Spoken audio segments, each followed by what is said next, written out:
আসসালামু আলাইকুম। আজকে দেখাবো আপনাদের একটা নারী পাশা চাইনিজের সাথে কি কি কথা হয়েছে সেগুলো দেখাবো।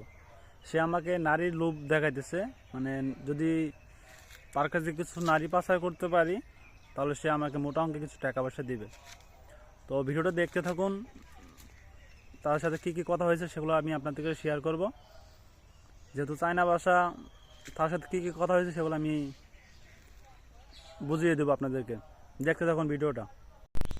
পরে তার সাথে অনেক কথা হয়েছে, সে বলতেছে যে তুমি খুঁজে বের করো, মান্থলি তোমাকে অনেক টাকা দিব। যেহেতু আমি এখন স্যালারি পাই, স্যালারি বলতে কাজকাম করলে সর্বত 50,000 টাকা বেশি পাবো না। সে বলতে তুমি বসে বসে কাজকাম করার বৈধ নেই, 8 ঘন্টা ডিউটি সারাদিন কাজকাম করার পরে তুমি তোমার বেসিক স্যালারিটা পাবা। আর আমার সাথে কাজ করলে, মানে যদি এগুলা গোছায় দিয়ে মেয়েটে তাকে, তাহলে সে আমাকে মানে মোটা অঙ্কে কিছু টাকা পয়সা দিবে বলতেছে আর কি। মোটা অঙ্কে কিছু টাকা পয়সা দিবে বলতেছে আর কি। আর মোটা অঙ্কের টাকা বলতে মাস শেষে 80-90 হাজার টাকা, 1 লাখ টাকা দিবে, বুঝছেন। মানে মেয়েদের আর যারা এইসব পাদে দেয়, মানে পা দেয়, এইসব পাদে যারা পা দেয় তারা কিন্তু চায়না যাইতে পারে, কিন্তু ওখানে গিয়ে বিভিন্ন পতিতালয়ে দেহ ব্যবসা যারা করে ওখানে বিক্রি করে দেয় ওরা। এখান থেকে একটা মানুষকেও, উদাহরণস্বরূপ সাধারণ বিষয়ই তো বুঝতে পারবেন আপনারা, একটা মানুষকে খালি খালি গিয়ে তারা নেবে তাদের লাভ ছাড়া। আর চায়না রাষ্ট্রে একটা নিয়ম আছে, চাইনিজ ছেলেরা, চায়না রাষ্ট্রে মেয়েদেরকে অনেক দাম, চাইনিজ রাষ্ট্রে মেয়েদের অনেক দাম। ছেলেরা চাইলেও বিবাহ করতে পারে না যদি তাদের অর্থ সম্পদ ভালো মতো না থাকে। অর্থ সম্পদ, বাড়ি গাড়ি সব মানে থাকতে হবে, তাছাড়া বিয়ে করতে পারবে না। আর অনেক চাইনিজ বাংলাদেশে আসে অনেক বিয়ে করছে, দেখবেন যে 2 বছর 1 বছর পরে ছাড়াছাড়ি হয়ে গেছে। কারণ সবার ক্ষেত্রেই একটা জিনিস আবেগবশে করে ফেলে, বুঝছেন। চায়না আর বাংলা তো এক না, চলাফেরা, সংসার ইত্যাদি করতে পারবে না।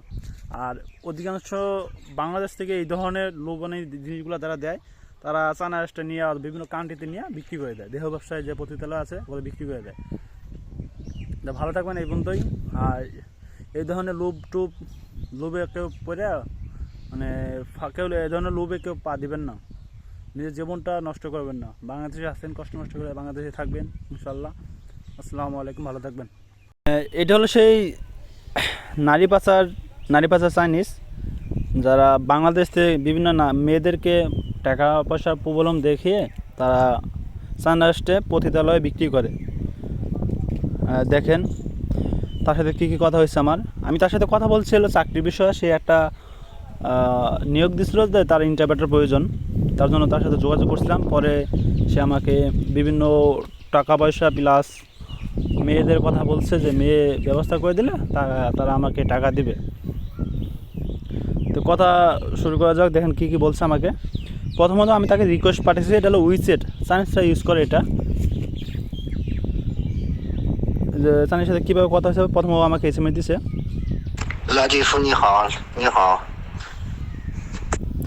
ও আমাকে বলছে যে রাজীব মানে কেমন আছো, এটা বলছে আমাকে। পর আমি ওকে বলছি কি শুনেন, আমি বলছি শুভ সকাল, মানে কেমন আছো তুমি।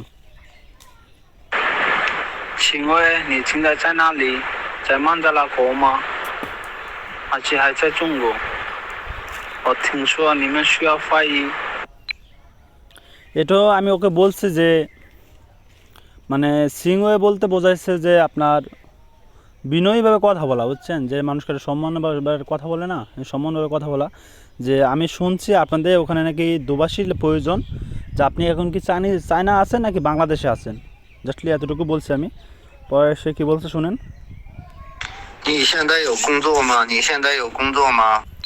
সে আমাকে বলতেছে এখন কি তোমার চাকরি আছে।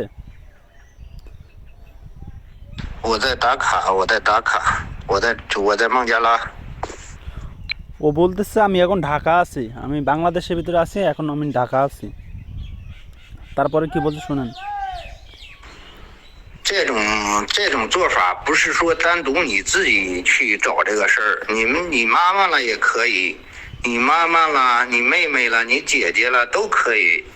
去，你比方说你姐姐碰见了一个，你的姐碰见了你认识的朋友之间的这个孩子们，这个女孩，这我给你介绍一个中国男朋友吧，你愿意不愿意啊？就可以问嘛。你有可能你一个大小伙子，你不方便问，你妈妈啦都可以去找嘛。你妈妈找完了以后，哎，我给你介绍一个中国男朋友吧，哎，都可以直接说嘛，对不对呀？他如果要是愿意的话，你这个事儿不就成了？一家子做这个事儿，很多都是一家子去做这个事儿，啊，一家子做这个事儿，成功率是最高的。ও আমাকে এটা বলতেছে যে তোমার নিজের খোঁজার প্রয়োজন নাই, যে আমার বাপ মা আছে, ভাই ব্রাদার আছে, মানে ইত্যাদি এগুলো বোঝাইছে যে ফ্যামিলিগত যারা মেম্বার আছে তাদেরকে বলবা যে আমি একটা চাইনিজ ছেলে খুঁজে দেব তোমাকে, তুমি কি চাইনিজ সাথে যাবা নাকি, মানে এরকমভাবে বোঝাইছে যে আমি একটা মেয়েকে বলবো যে তুমি একটা চাইনিজ ছেলেকে তোমাকে খুঁজে দেব, তার সাথে তুমি যাবা নাকি, তার সাথে তোমার বিয়ের কথা বলছে আমাকে, বুঝছেন? এই যে এখানে 9 মিনিট 8 সেকেন্ড কথা বলছে ফোনে, সে আমাকে এটা বলছে যে তুমি নিজে খোঁজার প্রয়োজন নাই, তুমি ভাই মানে মা বাবা ভাই ব্রাদার ইত্যাদি যাগুলো মানে ফ্যামিলিগত যারা আছে তাদেরকে বলবা, অথবা তোমার ওয়াইফ আছে ওয়াইফকে বলবা যে একটা মেয়ে খুঁজে দেব, তুমি মানে বিয়ে করবা কি না ইত্যাদি এগুলো বোঝাইছে আমাকে ফোনে বলছে সাথে। দেখেন লাস্টে আরেকটা কী বলছে দেখেন।我不知道你结没结婚，你要结婚的话，你老婆都可以啊。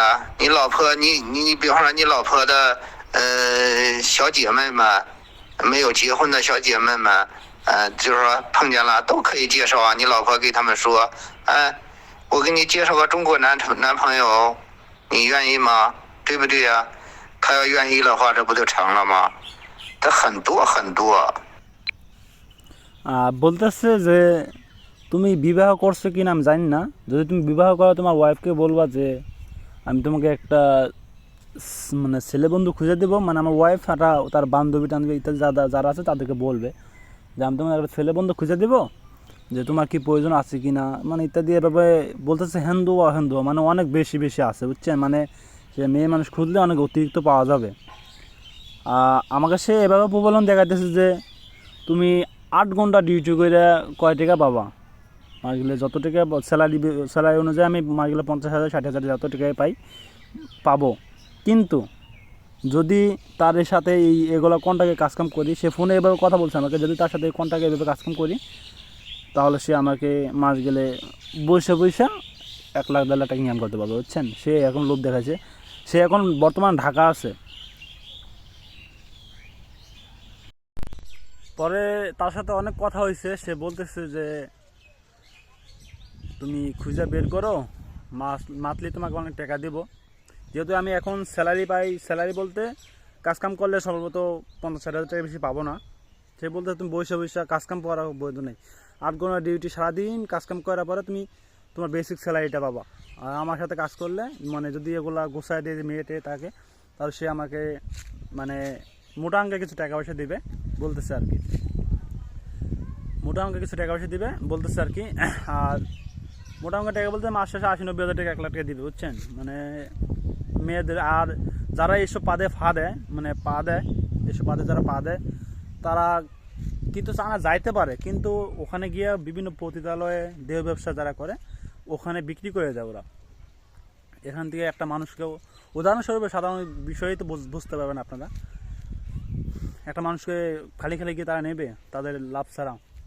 আর চানা রাষ্ট্রে একটা নিয়ম আছে, চাইনিজ ছেলেরা, চাইনা রাষ্ট্রে মেয়েদের অনেক দাম, চাইনিজ রাষ্ট্রে মেয়েদের অনেক দাম, ছেলেরা চাইলেও বিবাহ করতে পারে না যদি তাদের অর্থ সম্পদ ভালো মতো না থাকে, অর্থ সম্পদ বাড়ি গাড়ি সব মানে থাকতে হবে, তাছাড়া বিয়ে করতে পারবে না।